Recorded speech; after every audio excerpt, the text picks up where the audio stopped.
What is NATO and why does it matter?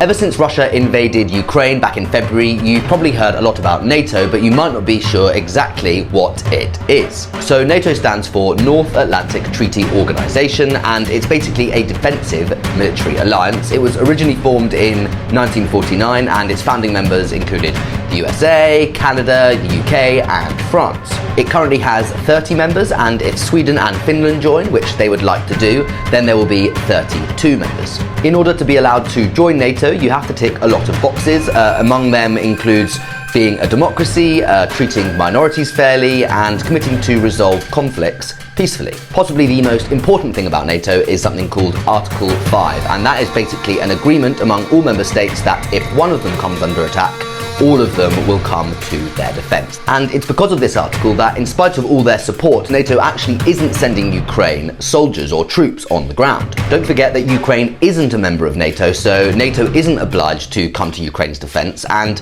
NATO's clearly worried that if they get involved and directly come into conflict with Russia, then that will provoke a much bigger war. NATO's original aim was to try and counter Russian expansion in Europe after World War II.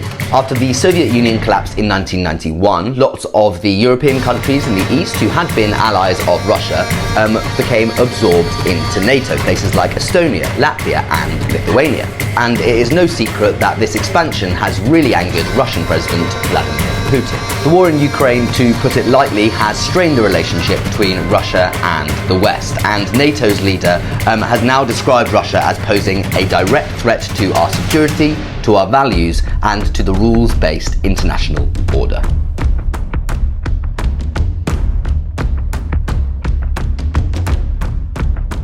All allies agree that NATO's door remains open, that it's only for allies and Ukraine to make decisions on membership. Russia does not have a veto. And all allies agree that Ukraine will become a member of NATO. And we all agree that the most important thing now is to ensure that Ukraine prevails as a sovereign and independent state. So far in January, Japan had an earthquake and 168 people died.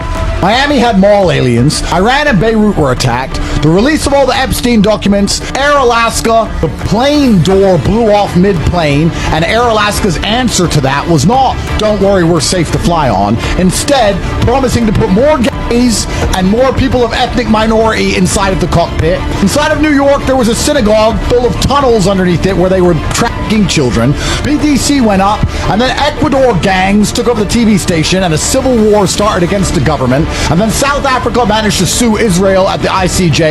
The US and the UK bomb Yemen. Russia's now Europe's largest economy. Crypto went down. Davos has started. Iran has attacked Iraq. And South Africa has taken the US and the UK to court because they're complicit in a genocide against the Palestinian people.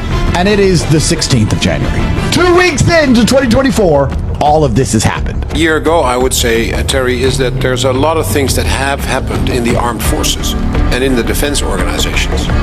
What hasn't happened is in our societies the understanding that it is more than the military that has to be able to operate in a conflict or in a war. It is the whole of society that will get involved, whether we like it or not. That realization, we didn't talk about that much a year ago. If you look back the last year, what has happened in our alliance with regard to the battle groups that we set up, if you look back to the training, the fact that we now have Steadfast Defender with 90,000 troops, that is a record number. That is a record number of troops that we can bring to bear and have an exercise with in that size. Across the alliance, across the ocean, from the US to Europe, in Europe. That is a big change. You need to have water, you need to have a radio on batteries, and you need to have a flashlight on batteries to make sure that you can survive the first 36 hours. Things like that. That's simple things. But it starts there. The realization that not everything is plannable, not everything is going to be hunky-dory in the next 20 years. I'm not saying it is going wrong tomorrow, but we have to realize it's not a given that we are in peace.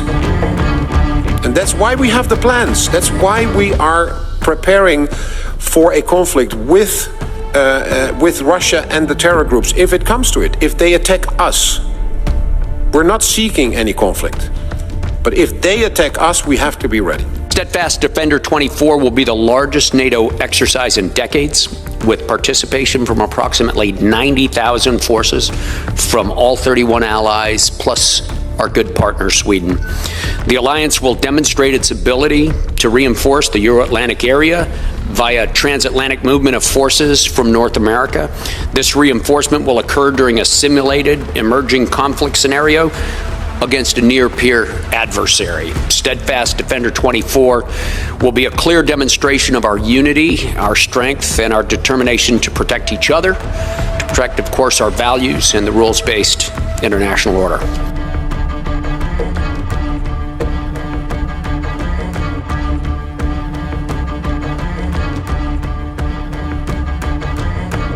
They should at least equalize. I did that with NATO. We were paying and they weren't. We're defending them and we're paying the bills. And I said, nope, unless they asked me, does this mean that if Russia attacks us, you will not defend us? I said, are you paid up? Well, let's say we're not, then I'm not defending you. And the money came pouring in. Today at Philly's Sneaker Con, former President Donald Trump dropped a sneaker. Democratic strategist and spokesperson Michael Tyler said Donald Trump showing up to hawk bootleg off-whites is the closest he will ever get to Air Force Ones again. Yes, just one day after being found liable for fraud, he dropped a sneaker. For $399, you can get a pair of the Never Surrender high tops. But you'd have to have been the fastest maggot in the race because they have already sold out. But when there's a grift adrift, there is always something else to sell. So you can, of course, get the red waves for just $199. They also come in white. Trump also launched a Trump Victory 47 perfume for men and a Trump Victory 47 perfume for women. If you act now, you can even get one of these little dog tags with a NFT of Trump as a superhero. Yo, we just living in times like no other. Donald Trump pulls up to the Philadelphia Sneaker Convention and unveils the Prezi Ones.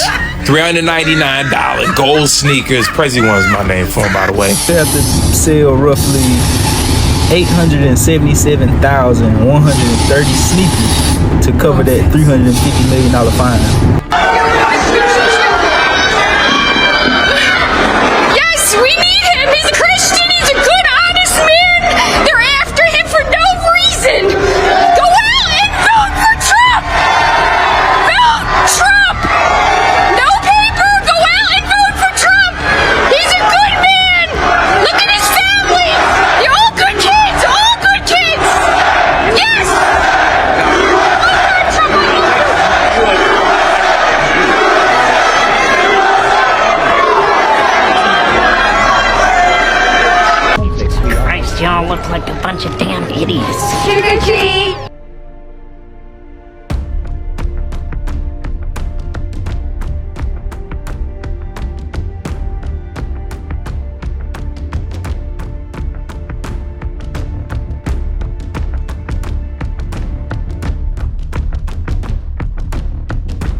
live in the West and don't have a bunker. What do you think about this? NATO has warned civilians to prepare for conflict and make sure to have equipment to survive the first 36 hours of what may come. According to the head of NATO Military Committee, Admiral Rob Bauer, it's not a given that we are in peace. And this is why NATO countries are preparing for a conflict with Russia and terror groups. The British government also confirmed that we are in a pre-war era. British Defence Minister Grant Shapps noted that the world could be engulfed by multiple wars involving Russia, China, North Korea and Iran in the next 5 years. And the NATO has to increase its defence spending to at least 2% of national income. And just a week ago, Sweden's defence officials asked citizens to prepare for war and an end to 210 years of peace. Is this why billionaires are building bunkers? But for ordinary citizens who could barely afford a roof, let alone a bunker, what is their hope? In the year 2000, when Putin had just come to power, he asked Bill Clinton to let Russia join NATO. Yes, Putin wanted to join NATO, but Clinton told him something that pissed him off so much that Putin made it his life's mission to destroy NATO. Here is what happened. When Putin had just become the president, he said, "Russia is part of the European culture, and I cannot imagine my own country in isolation from Europe. NATO countries were weak and highly dependent on the United States for their security, but Russia joining NATO would have challenged United States authority and would have made it ineffective since the US would have to consult Russia." That's when Putin realized that NATO is just the US's tool to project power and not an alliance where Russia is welcome.